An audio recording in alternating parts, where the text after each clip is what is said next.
వైఎస్ఆర్ కాంగ్రెస్ పార్టీని సమూలంగా దెబ్బ కొట్టాలని చెప్పేసి ఒక ప్రణాళికాబద్ధంగా వెళ్తున్నట్టు కూటమి ప్రభుత్వం వెళ్తున్నట్టు తెలుస్తుంది.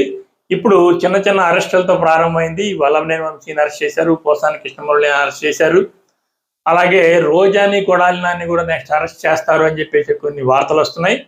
అదేవిధంగా కాకుండా మిగతా స్థానిక నాయకులందరికీ కూడా ఆర్థిక మూలాలను దెబ్బతీయటం, వాళ్ళ క్యారెక్టర్స్ని అసాసినేట్ చేయడం అనే ఒక ప్రోగ్రామ్ నడుస్తుందని చెప్పి చెప్తున్నారు. ఈ యజ్ఞం ఇలా కొనసాగుతుండగా ఇక మీడియా వైపు దృష్టి సారించారు.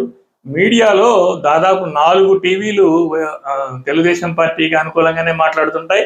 అదేవిధంగా 2 పత్రికలు, ఆంధ్రజ్యోతి, ఈనాడు బాగా ప్రజాదరణ పొందిన పత్రికలు, ప్రజలు వాటిని బాగా నమ్ముతారు. వాటిలో తెలుగుదేశం పార్టీకి సంబంధించి కానీ కూటమికి సంబంధించి కానీ చాలా అనుకూల వార్తలు వస్తాయి. అవి కాకుండా ఇక ఉన్న 3 టీవీలు 10 టీవీ, ఎన్టీవీ, టీవీ9 వీటిల్లో ఇవి వైసీపీకి అనుకూలం అని చెప్పేసి అంటున్నప్పటికి కూడా అవి ఏబిఎన్, ఈటీవీ ఇట్లాంటి అంత దూరంలో వైసీపీని సమర్థించవు. మామూలుగా సాధారణమైన మీడియం ప్రజెంటేషన్లోనే ఉంటాయి.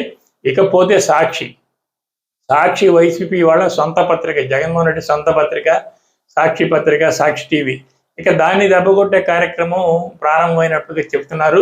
గతంలో జగన్మోహన్ రెడ్డి మీద ఈడీ కేసులు పడ్డప్పుడు అప్పుడే దాని మీద దాడి చేయాలని చెప్పి అనేక రకాలైన కోర్టు కేసులు వేశారు. అప్పుడు కోర్టులు స్టే ఇవ్వడం వల్ల కొంత ఆగిపోయింది. ఇప్పుడు దాని లైసెన్స్కు సంబంధించి ఏదైనా లిటిగేషన్స్ పెట్టే అవకాశం ఉన్నట్టుగా భావిస్తున్నారు.